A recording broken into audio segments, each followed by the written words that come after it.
Proclamação: amarás o Senhor teu Deus de todo o teu coração e de toda a tua alma e de todo o teu pensamento. Este é o primeiro e grande mandamento, e o segundo semelhante a este é: amarás o teu próximo como a ti mesmo. Destes dois mandamentos dependem toda a lei e os profetas. Mateus 22, 37 a 40. Carta de ensino: o seu chamamento é santo. Parte 1 da série Consolide o seu chamamento, de Derek Prince. Esta carta, O seu chamamento é santo, faz parte de uma série intitulada Consolide o seu chamamento, que se baseia na segunda epístola de Pedro, capítulo 1 e versículo 10. Portanto, irmãos, empenhem-se ainda mais para consolidar o chamado e a eleição de vocês. Quão importante isto é! A meu ver, há muitos poucos cristãos que de fato reconhecem e estejam a consolidar o seu chamamento.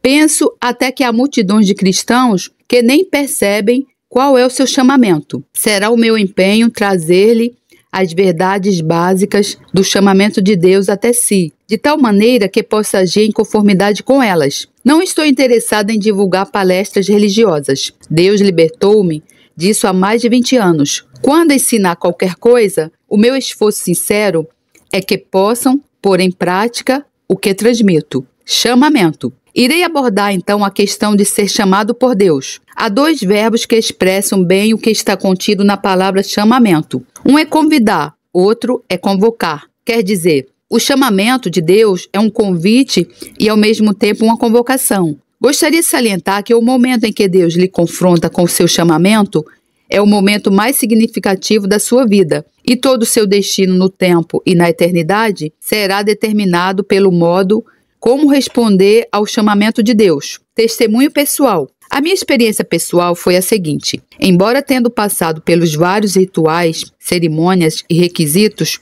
da Igreja da Inglaterra, atingi a idade de 24 anos sem nunca conhecer Deus pessoalmente. Na verdade, não sabia que era possível conhecê-lo pessoalmente. E nunca conheci ninguém que me dissesse que isso era possível acontecer. De maneira nenhuma estou a criticar a Igreja da Inglaterra. Simplesmente estou a transmitir a minha experiência. Enquanto estive ao serviço do Exército Britânico na Segunda Guerra Mundial e, consequentemente, arrancado da minha formação acadêmica na Universidade de Cambridge, estive num ambiente com companheiros totalmente estranhos. Foi nesse ambiente que fui inesperadamente confrontado pelo chamamento de Deus numa reunião em que participei.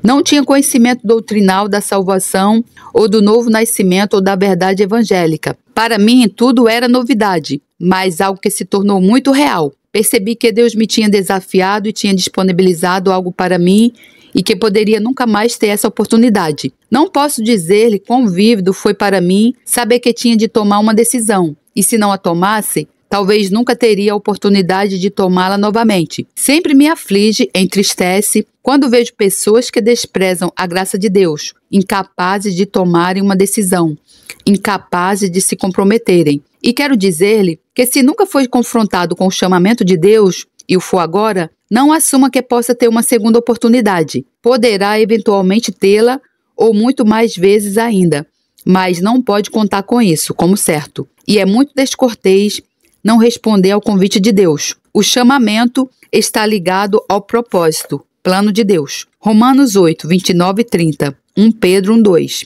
Gostaria de falar um pouco sobre a ligação entre o chamamento e o propósito, plano de Deus. Vamos para Romanos 8, os versículos 28, 29 e 30. E sabemos que todas as coisas contribuem juntamente para o bem daqueles que amam a Deus. Uma tradução alternativa diz: sabemos que Deus age em todas as coisas para o bem daqueles que o amam. Versão NVI. Daqueles que são chamados segundo o propósito. Versão Almeida Corrigida Fiel.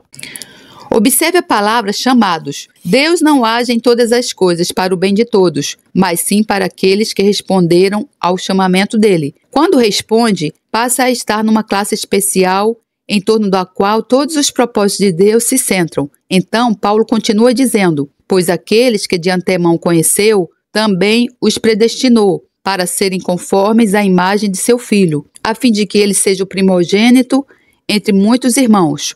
E aos que predestinou, também chamou. Aos que chamou, também justificou. Aos que justificou, também glorificou. Glórias a Deus. Paulo diz que antes de Deus chamar-nos, ele fez duas outras coisas. Conheceu de antemão e predestinou. Na primeira epístola de Pedro, capítulo 1, versículo 2, Pedro, escrevendo para um certo grupo de cristãos, diz sobre eles: eleitos segundo a presciência de Deus Pai. Eleitos é simplesmente outra palavra para escolhidos. Então, eles foram escolhidos de acordo com a presciência de Deus. Se juntar Romanos 8 e 1 de Pedro 1, verá que antes do chamamento de Deus surgir nas nossas vidas, Deus fez 3 coisas sobre as quais Ele não nos consultou, e delas nada sabíamos. 3 coisas que nem aconteceram no tempo, aconteceram na eternidade. Assim, o chamamento de Deus é o ponto em que os propósitos eternos de Deus emergem da eternidade e nos impactam no tempo. É por isso que o chamamento é um momento crucial nas nossas vidas.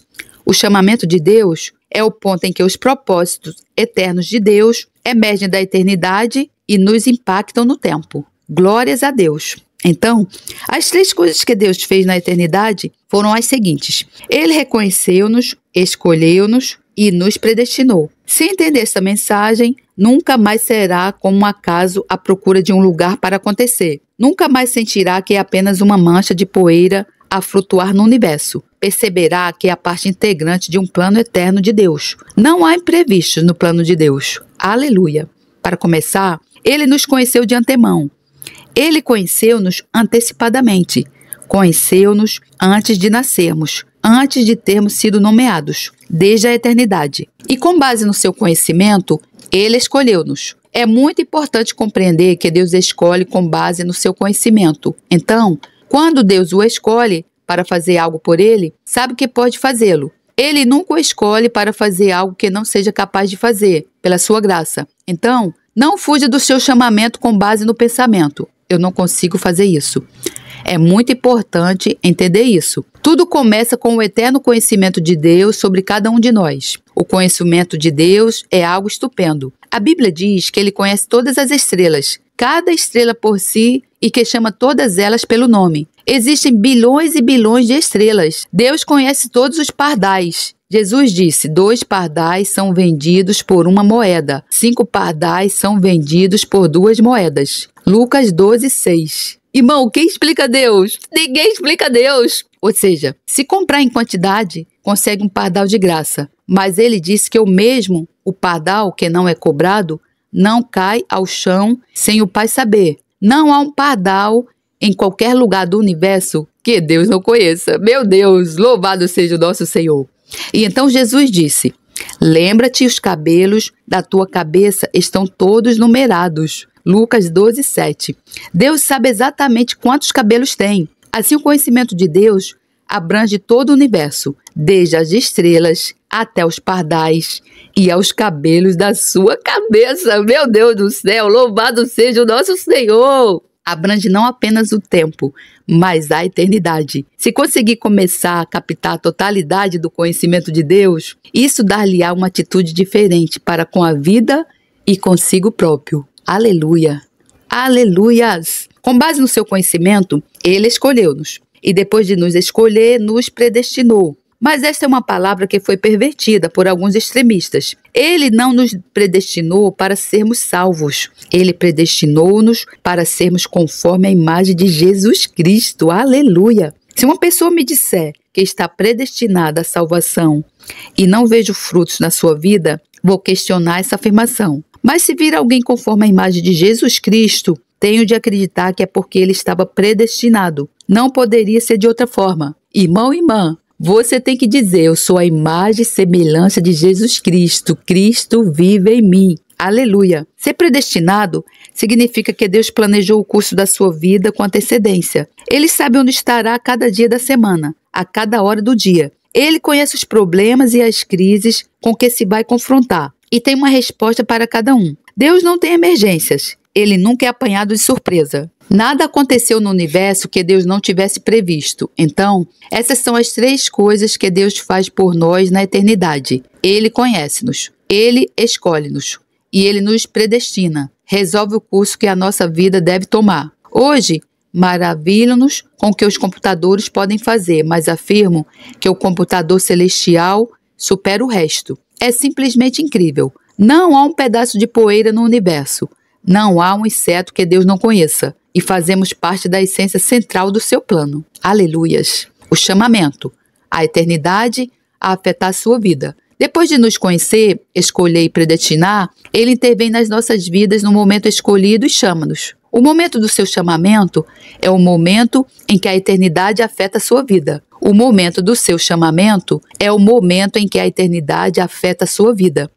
Deus afeta a sua vida. Pode ter sido como eu, a viver uma vida muito descuidada, só a pensar em agradar a mim próprio, materialista e autoindulgente, desconhecendo tudo que Deus planejou para mim. E de repente, numa situação que certamente nunca teria planejado, deparei-me com o fato de que Deus me chamou e que todo o meu destino seria determinado pela maneira como eu iria responder ao chamamento. A eternidade será muito curta para louvar a Deus pelo fato de que, por sua graça, disse que sim. Não fazia ideia, acredite, com o que me estava a comprometer. Deus geralmente não nos dá uma imagem já com todos os detalhes. No entanto, Ele deu-me, após algumas semanas do meu chamamento, uma espécie de modelo planta para a minha vida. Não conheci o tipo de linguagem que Deus usava, mas Ele falou-me através do Espírito Santo e disse: será como um pequeno riacho. O riacho se tornará um rio. O rio se tornará um grande rio. O grande rio se tornará um mar. E o mar se tornará um oceano poderoso. Meu Deus! Pensei para mim mesmo, do que é que Deus está a falar? Mas gradualmente percebi que Ele estava a falar sobre algo que deveria ser a principal tônica da minha vida. Quando houve algo sobre o alcance do nosso ministério hoje, que provavelmente atinge realmente a metade da população da Terra, devo dizer que o plano de Deus foi consistentemente desenvolvido por mais de 40 anos e ainda está a ser elaborado. Costumava pensar, bem, tenho que fazer algo para que isso aconteça, mas quanto mais maduro me torno, mais percebo que isso acontecerá porque Deus disse que aconteceria. E tudo o que tenho de fazer é estar em harmonia com Deus. Tudo o que tenho de fazer é estar em harmonia com Deus. Só por mim não posso fazer com que isso aconteça. A maioria das promessas que Deus nos faz são demasiado grandes para que possamos alcançá-las por meio dos nossos próprios esforços. Nós apenas temos de abraçá-los pela fé e dizer: Deus, o Senhor disse isso, então o Senhor fará isso. A ligação entre ser chamado e ser salvo. O plano completo de Deus tem 7 fases. Agora quero falar sobre a ligação entre ser chamado e ser salvo. Talvez deveria dizer que no plano completo de Deus, como apontei em várias partes do Novo Testamento, existem 7 fases sucessivas. A maioria delas está declarada em Romanos capítulo 8, mas não todas. Nós vimos 4 delas. Deus conhece de antemão, Ele escolhe, Ele predestina, Ele chama. E então, quando responde ao chamamento, Ele salva. E quando Ele lhe salvou, há mais 2 fases. Ele justifica e Ele glorifica. Em Romanos 8, todas essas fases são colocadas no passado. A quem Ele chamou, Ele também justificou. A quem Ele justificou, então Ele também glorificou. Dos propósitos eternos de Deus, essas fases não estão no futuro, estão estabelecidas eternamente. Quero brevemente focar na relação entre ser chamado e ser salvo. Escolheu e chamou-lhe para ser salvo. Passei a vida durante 24 anos sem saber que poderia ser salvo. Talvez até esteja nessa condição agora. Digo-lhe, pode ser salvo e pode saber que está salvo. Em 2 Tessalonicenses, capítulo 2, versículo 13 e 14, Paulo está a escrever para pessoas que se tornaram crentes e discípulos de Jesus Cristo. E ele diz: mas nós devemos sempre dar graças a Deus por vocês, irmãos amados pelo Senhor, porque desde o princípio Deus os escolheu. Repara novamente no termo os escolheu, para serem salvos. Ele escolheu-lhe para ser salvo. Se Deus não lhe tivesse escolhido para ser salvo, nunca o seria. A escolha nunca é inicialmente a nossa, é de Deus. Tudo o que podemos fazer é responder, mas nunca podemos tirar a iniciativa das mãos de Deus. Jesus disse aos seus apóstolos: não me escolhestes vós a mim, mas eu vos escolhi a vós. João 15,16. Quero dizê-lo, no trabalho do Senhor, as únicas escolhas que têm algum significado são as escolhas de Deus. No trabalho do Senhor, As únicas escolhas que têm algum significado são as escolhas de Deus. Podemos votar em pessoas, podemos designar pessoas, podemos declará-las como sendo isto ou aquilo na igreja, mas se Deus não as escolheu, não haverá fruto. Jesus disse: vos nomeei para que vades e deis fruto, e o vosso fruto permaneça. João 15,16. O fruto duradouro apenas decorre da escolha de Deus. Quando ficamos desalinhados com a escolha de Deus, podemos fazer todo tipo de esforço religioso, mas sem fruto duradouro. Continuemos com a escritura em Tessalonicenses. Por vos ter Deus elegido desde o princípio para a salvação, em santificação do Espírito e fé da verdade. 2 Tessalonicenses 2,13. O Espírito Santo lhe conduz ao lugar onde vai encontrar Deus. Essa é a parte que o Espírito Santo desempenha. O Espírito Santo é o guia, aquele que lhe conduz ao lugar onde vai encontrar Deus. No meu caso, o Espírito Santo estava a trabalhar poderosamente em mim antes mesmo de conhecer o Senhor, mas eu não sabia quem era. Tive algumas experiências extraordinárias. Não conseguia entender o que estava a acontecer, mas o Espírito Santo estava a preparar-me, dirigindo-me para o lugar onde ia encontrar o Senhor. É Ele quem lhe leva ao lugar onde será salvo. Se o Espírito Santo não o fizer, nunca conseguirá. O Espírito Santo não para de trabalhar consigo depois de ser salvo. Então ele diz no versículo seguinte: para o que a salvação pelo nosso Evangelho vos chamou, para alcançardes a glória de nosso Senhor Jesus Cristo. 2 Tessalonicenses 2,14. O chamamento de Deus é ativado quando se é salvo. Repare, ele termina com a glória. Nunca pare no seu progresso cristão apenas sendo justificado, porque o destino de Deus para si é ser glorificado. Mas observe que Paulo diz: Deus os escolheu para a salvação e os chamou para isso pela proclamação do Evangelho. Assim, quando se é chamado por Deus, é-se chamado a salvação. Mas o chamamento de Deus somente é ativado quando se é salvo. E quero que isso fique muito claro. Foi salvo, mas como em muitos casos, ainda não descobriu verdadeiramente o seu chamamento. Nunca descobriu o propósito para o qual Deus lhe salvou. Isso é uma tragédia. Pode passar pela vida sem encontrar o chamamento de Deus e acabar no céu, mas terá perdido as coisas mais importantes na terra. A santidade do chamamento de Deus nunca se enfatiza demasiado. Não é algo que se possa tratar de forma leviana ou indiferente. É uma coisa com tremenda consequência na vida de cada um. Vamos agora para 2 Timóteo capítulo 1, versículo 9. Este versículo deixa claro que uma vez que tenha respondido ao chamamento inicial de Deus e experimentado a salvação, o propósito de Deus é desenvolver esse chamamento no resto da sua vida cristã. O seu chamamento começa antes da salvação, é ativado por ela, mas tem muito mais após a salvação. O seu chamamento começa antes da salvação, é ativado por ela, mas tem muito mais após a salvação. Segundo Timóteo capítulo 1, versículo 9, Paulo diz, começando com a última palavra do versículo anterior: Deus, que nos salvou e nos chamou com a sua santa vocação, não em virtude das nossas obras, mas por causa da sua própria determinação e graça, esta graça nos foi dada em Cristo Jesus, desde os tempos eternos. Observe como, vez após vez, Paulo volta à eternidade para explicar o que está acontecendo nas nossas vidas. Realmente não entende o que está acontecendo na sua vida até ver na perspectiva da eternidade, porque o plano de Deus começa na eternidade. Se compreender isso, terá uma atitude totalmente diferente na sua vida. Grande parte da sua insegurança e da sua incerteza serão dissipados. Faz parte de um plano eterno. Deus planejou tudo antes do início do tempo. Além disso, como eleito de Deus em Jesus Cristo, é o centro do plano. Não está na periferia. Não é uma estrela em algum lugar, em alguma galáxia remota. Está mesmo no coração do propósito de Deus. O seu chamamento é santo. Quero indicar 3 coisas sobre o chamamento de Deus. Em primeiro lugar, é um chamamento santo. Acredito que muitas pessoas precisam entender que o seu chamamento é santo. Não é algo com que se possa brincar. Exige prioridade na vida. Em 1944, Deus, enquanto eu ainda estava no exército britânico, tornou meu chamamento mais específico e falou comigo nessas palavras exatas. Embora tenha sido há 41 anos, ainda me lembro bem. Eu convidei-te para seres professor das Escrituras. Na verdade, na fé, no amor que estão em Cristo Jesus para muitos. Posso olhar para trás agora, 41 anos depois, e dizer: fiel é o que vos chama, o qual também o fará. 1 Tessalonicenses 5:24.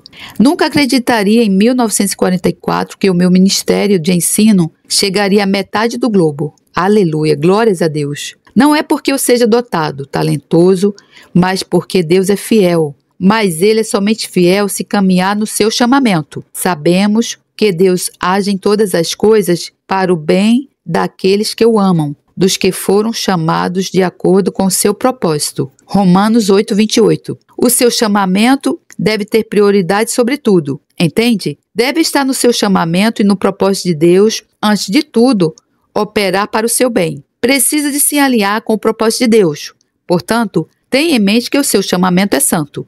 Deveria ter prioridade sobre todas as outras atividades da sua vida. Não pode haver nada que sacrifique o seu chamamento, nem a sua vida pessoal, familiar, trabalho, nada. É prioritário sobre tudo isto, porque Ele é santo. O exemplo do atleta. Bastante vezes, usou exemplos do atletismo para ilustrar a natureza do chamamento cristão. Ele disse, todo atleta em tudo se domina. 1 Coríntios 9:25.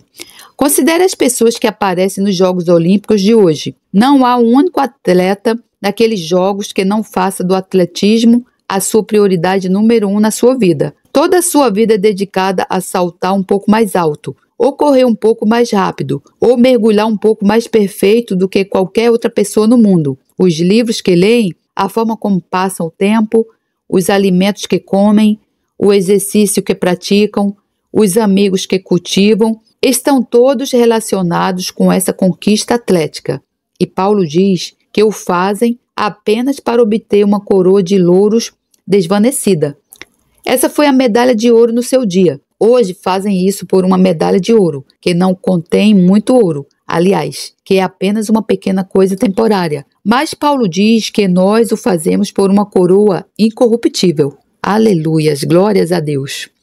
Se eles são tão dedicados, quanto mais dedicados os cristãos devem ser. Mas o problema é que multidões de cristãos não descobriram que Deus os chamou, ou não descobriram o seu chamamento, ou então não viram que o seu chamamento é santo. Cometi muitos erros na minha vida e poderia olhar para trás para muitas coisas que poderia desejar que tivessem sido diferentes, mas acho que posso dizer que sempre considerei o meu chamamento santo. No que toca a mim, fiz tudo o que pude durante muitos anos para cultivar o dom que Deus colocou em mim. E tudo o que faço na vida é feito na perspectiva do meu chamamento. Os livros que leio, e não leio muitos, a maneira como uso o meu tempo, até mesmo os exercícios que faço. Percebi que para ministrar efetivamente, preciso de um certo nível de saúde física e força. Faço o que posso numa vida muito desordenada, no sentido em que nunca estamos no lugar certo por muito tempo. Não comemos a mesma dieta. Não estamos no mesmo clima. Estamos expostos a esforços incomuns, mentais e emocionais. Mas nessas circunstâncias faço o melhor que posso para manter o meu corpo em bom estado. Não porque um corpo saudável em si seja extremamente importante, mas porque um corpo saudável é importante para a realização do meu chamamento em Deus. O seu chamamento é pela graça. A segunda coisa que quero dizer sobre o seu chamamento é que é pela graça e não pelas obras. Deus basicamente não o chama para fazer o que é capaz de fazer. Não precisaria do chamamento nem de graça se tivesse capacidade para fazê-lo. A graça começa onde a habilidade humana acaba. A graça começa onde a habilidade humana acaba. Então, se for verdadeiramente chamado por Deus, provavelmente será chamado para fazer algo que não poderia fazer se Deus não o tivesse chamado. A sua primeira resposta, geralmente, quando Deus o chama é: Deus, eu não consigo fazer isso. Não sou talentoso. Não sou capaz. Deus diz: eu sei. É por isso que é o meu chamamento. Não é de acordo com o seu próprio propósito ou as suas obras. É de acordo com a sua graça. E quando Deus o chama, a sua graça é sempre o suficiente para o que Ele o chama para fazer. Pode confiar na sua graça. O seu chamamento é para cumprir um propósito, concebido antes do tempo. A terceira coisa que Paulo diz lá é que tudo começa na eternidade. Não é uma reflexão tardia. Deus não o salva e então diz: agora, o que vou mandá-lo fazer? Que trabalho lhe posso dar na igreja? Deus salva-o porque Ele tem um propósito para si. O propósito existe antes de Ele o salvar. Tende a encontrar o propósito. Em Efésios capítulo 2, versículos 8, 9 e 10, Paulo diz: pois vocês são salvos pela graça, por meio da fé, e isto não vem de vocês, é dom de Deus, não por obras, para que ninguém se glorie, porque somos criação de Deus, realizada em Cristo Jesus para fazermos boas obras, as quais Deus preparou de antemão para que nós as praticássemos. Deus não precisa encontrar algo para fazermos quando somos salvos. Ele salvou-nos para fazermos algo que Ele preparou para nós, desde a eternidade. E haverá infinitos problemas e frustrações na sua vida como cristão, até encontrar o seu chamamento. Conheço muitos cristãos que conhecem o Senhor, são salvos, mas estão frustrados, são ineficazes. São mais ou menos improdutivos, não porque falta talento, mas porque não encontraram o seu chamamento. Há uma declaração que Jesus faz que é tremendamente significativa em Mateus 22, versículo 14. Ele diz algo muito breve, mas muito direto. Ele diz: muitos são chamados, mas poucos escolhidos. Requisitos para cumprir o seu chamamento. Então, tem de determinar: vou ser um dos escolhidos? Vou dizer o que é necessário para se ser um dos escolhidos. Muitas pessoas ignoram o chamamento de Deus. Algumas pessoas respondem, mas não reúnem as condições. Para ser escolhidos, deve conhecer as condições de Deus. Vou fazer um resumo dessas condições. E nisso, como em qualquer outro assunto, a Bíblia é muito explícita. Não deixa qualquer ambiguidade ou qualquer incerteza. Pensamento único, empenho exclusivo. Diria que se escolhesse uma única palavra ou frase que indicasse o que é essencial, a palavra seria pensamento único, empenho exclusivo. Para conhecer e cumprir o seu chamamento, precisa de ser uma pessoa com empenho exclusivo. Não se pode dar o luxo de ter muitos objetivos diferentes, todos competindo entre si na sua vida. Tem de saber para onde vai e como vai chegar lá, e deve seguir o caminho de forma persistente, sem se desviar, sem se distrair. Uma das coisas que me aflige no corpo de Cristo, ao longo dos anos, é ter tantos que foram chamados e que foram desviados. Numa carta futura, se Deus quiser, irei abordar esses desvios e como evitá-los. Prioridade intransigente. Não tenho nenhuma estatística, mas tenho medo de que muitas pessoas que são genuinamente chamadas posteriormente sejam desviadas. E a razão é a falta de empenho exclusivo. Voltemos para Lucas 14, versículo 26 e seguinte. Jesus sempre foi muito claro no que disse. Ele não deixou áreas cinzentas. Diz em Lucas 14, começando pelo versículo 25. Ora, ia com ele uma grande multidão, e voltando-se disse-lhe: se alguém vier a mim e não aborrecer a seu pai, e mãe, e mulher, e filhos, e irmãos, e irmãs, e ainda também a sua própria vida, não pode ser meu discípulo. Versículo 25, 26. Repare na expressão não pode. Jesus não diz é difícil, mas algumas pessoas conseguem. Ele diz, não pode.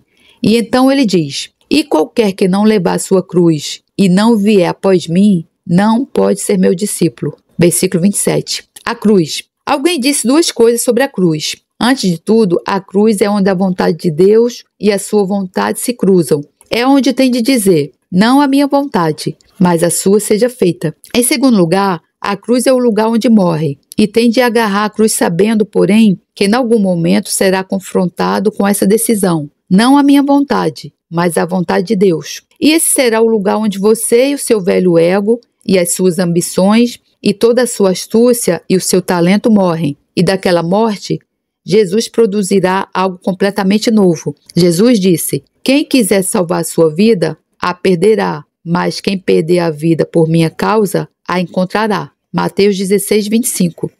Há uma vida a perder e há uma vida a encontrar. Mas se não perder a sua vida, não encontrará a outra vida. Esse é o significado de levar a sua cruz. É o lugar onde essa vida antiga acaba. Aquela vida de vontade própria, agradar a si próprio, estabelecer os seus próprios padrões, seus objetivos de vida, fazer as suas próprias coisas. Isso deve acabar. Então Jesus prosseguiu dizendo, ele deu dois exemplos. Pois qual de vós, querendo edificar uma torre, não se assenta primeiro a fazer as contas dos gastos, para ver se tem com que acabar, para que não aconteça que depois de haver posto os alicerces, e não a podendo acabar, todos os que a virem comecem a escarnecer dele, dizendo, este homem começou a edificar e não pôde acabar. Lucas 14, 28, 30. Compromisso. Uma das características do Médio Oriente é que há muitas casas e edifícios assim. Não precisa viajar muito em torno de Jerusalém para encontrar uma casa que alguém começou a construir e nunca foi capaz de terminar. Ainda é tão relevante hoje como era no tempo de Jesus. Então ele diz: não comece a construir a sua casa se não tiver recursos para terminá-la. Os recursos que ele está a falar aqui não são recursos financeiros, são compromisso. Se não está preparado para perseverar, haja o que houver, nem sequer comece. É o que ele está a dizer. Ele continua: qual é o rei que, indo à guerra, a pelejar contra outro rei, não se assenta primeiro a tomar conselho sobre se com 10.000 pode sair ao encontro do que vem contra ele com 20.000. Lucas 14:31. Veja, se vai servir o Senhor, estará em minoria. Deus usa minorias para realizar as suas tarefas. Deus usa minorias para realizar as suas tarefas. Não serão os 20.000, serão os 10.000 com que se encontrará. Não pode ser o seu discípulo senão. De outra maneira, estando o outro ainda longe, manda embaixadores e pede condições de paz. Assim, pois, qualquer de vós que não renuncia a tudo quanto tem, não pode ser meu discípulo. Lucas 14:32-33. Então 3, não pode. Se não odiar os seus parentes mais próximos e a sua própria vida, não pode ser o discípulo dele. Se não assumir a cruz, não pode ser o discípulo dele. Se não abandonar tudo o que tem, não pode ser o discípulo dele. Não é que seja difícil, simplesmente não pode ser feito. Esse não pode é tão válido quanto quando Jesus disse: aquele que não nascer de novo não pode ver o reino de Deus. João 3:3.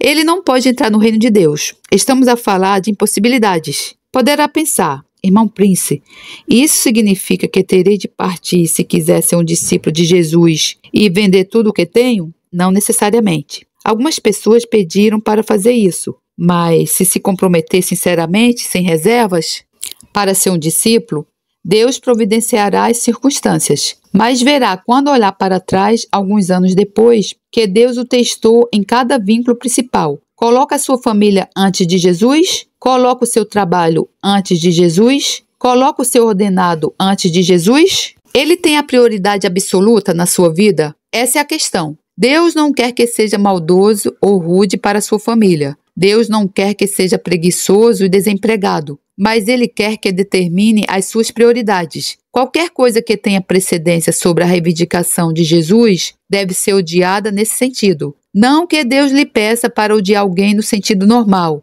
mas se houver um conflito de interesses entre algo e Jesus, a sua atitude em relação a isso deve ser: eu odeio isso. Não tem reivindicações sobre mim. Não me atrai. Não vou ceder a isso. Olhando para trás, para a minha própria experiência, realmente não fui confrontado especificamente com a Escritura. Assim, pois, qualquer de vós que não renuncia a tudo quanto tem, não pode ser meu discípulo. Lucas 14:33. Mas respondi ao chamamento do Senhor, e sempre que voltou a chamar, respondi. Acho que ele foi suficientemente gentil para não me confrontar com todas as consequências de uma só vez. Mas enquanto olho para trás, percebo que fui testado com todos os grandes vínculos. Tive de deixar minha família, tive de sair do meu país, tive de deixar minha profissão, dei todo o dinheiro que tinha, não disse: renuncio a tudo quanto tenho. Simplesmente fui confrontado em cada etapa por uma escolha. A vida que encontra se perder a outra. Talvez se sinta um pouco sombrio, mas quero dizer-lhe que a notícia é boa, porque há outro lado. Se perder a vida, voltará a encontrá-la e não pode negociar com Deus. Não pode dizer: eu vou desistir desse trabalho se me der o melhor. Deus diz: se eu te disser para desistir desse trabalho, desistes. Não importa o que aconteça depois. Ou se eu te disser para venderes essa casa e saíres, fazes isso. Ninguém regateia com Deus. Mas as pessoas que se rendem mais completamente são aquelas que obtêm os melhores termos de Deus. Posso dizer isso agora. Em Marcos capítulo 10, verá a vida que encontrará se estiver disposto a perder a outra. Marcos 10, versículos 29 e 30. E Jesus, respondendo, disse: em verdade vos digo. Jesus apenas usava a frase em verdade quando algo era muito importante e sobre o qual pudessem surgir dúvidas. Quer dizer, Ele dá grande ênfase a essa declaração, que ninguém há que tenha deixado casa, ou irmão, ou irmãs, ou pai, ou mãe, ou mulher, ou filhos, ou campos, por amor de mim e do Evangelho, que não receba 100 vezes tanto, já neste tempo, em casas, irmãos, irmãs, e mães, e filhos, e campos, com perseguições. Essa é a cláusula anexa. E no século futuro, a vida eterna. Baseando-me na caminhada que fiz com o Senhor durante 44 anos, acho que posso falar por experiência e não em teoria. Quero dizer que esses versículos são absolutamente verdade. Eles não são figurativos, não são exagerados. Não há nada nessas categorias que Deus não recupere se tiver perdido a vida antiga. Mas não pode dirigir-se a Deus dizendo: vou segurar a vida antiga até receber a nova. Isso não é fé. A fé diz: vou largar tudo e começar do zero. Logo se vê o que acontece depois. Essas são as condições para encontrar e caminhar no seu chamamento. Como já disse, isso resume-se numa frase: pensamento único, empenho exclusivo ou as prioridades certas. Evite desvios. Jesus, em Lucas 10, versículo 3 e 4, fez uma declaração bastante notável para os primeiros ou um dos primeiros grupos que ele enviou. Ide, eis que vos mando como cordeiros ao meio de lobos. Não leveis bolsa, nem alforge, nem alparcas, e a ninguém saudeis pelo caminho. Repare nesta frase: a ninguém saudeis pelo caminho. Nunca deixe que nada o desvie da sua tarefa. Às vezes, são coisas muito triviais que nos desviam, como ficar envolvido em atividades sociais que não são pecaminosas, são perfeitamente legítimas, mas estão a desviar-nos da nossa tarefa. Se conhece o Médio Oriente, imagino que aconteça o mesmo na Índia, quando encontra alguém, há toda uma série de formalidades que precisa cumprir. Como está? Como está a sua mulher? Como estão os seus filhos? Sabe, isso tem de continuar assim cerca de 5 minutos. E na verdade não é sincero. É apenas um ritual cultural que as pessoas cumprem. Jesus diz: não te envolvas nisso tudo. Não tens tempo. Tens de chegar a algum lugar com uma mensagem. Talvez se lembre da história da mulher sunamita, que foi recompensada com um filho porque tinha atendido o profeta Eliseu. Mais tarde o filho morreu e ela sabia que a única pessoa de quem poderia obter ajuda era de Eliseu. Então, ela fez com que o seu marido colocasse a sela no burro e partiu para ir ter com Eliseu. Quando Eliseu descobriu o que acontecera, disse ao seu servo Geazi: pega no meu bordão, corre e deita-o sobre o rosto da criança morta. E ele disse: não cumprimentes ninguém pelo caminho. É uma imagem muito vívida. Tem um bordão na mão. Se conseguir chegar ao filho morto a tempo, a criança pode ser trazida de volta à vida. Mas se parar e confraternizar com as pessoas no caminho, a criança estará morta e não há como devolvê-la à vida. Isso é realmente o que é o Evangelho. É um bordão. É o bordão da autoridade divina.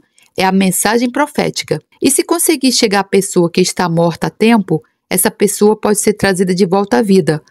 Mas se estiver no caminho e se envolver em atividades secundárias, chegará tarde demais. O exemplo de um corredor. Em Hebreus capítulo 12, o escritor usa a imagem de um corredor. Já falei do exemplo de atletismo que é usado no Novo Testamento. Hebreus capítulo 12, versículo 1. Portanto, nós também, pois que estamos rodeados de uma tão grande nuvem de testemunhas. Essa grande nuvem de testemunhas, sobre as quais o escritor está a falar, são as pessoas que venceram no Antigo Testamento. São as pessoas listadas no capítulo 11 de Hebreus. Para mim isso é tão vívido, porque penso que Paulo retrata uma espécie de pista de corrida com assentos em redor. E as testemunhas são os santos que venceram e estão sentados na tribuna, torcendo por nós.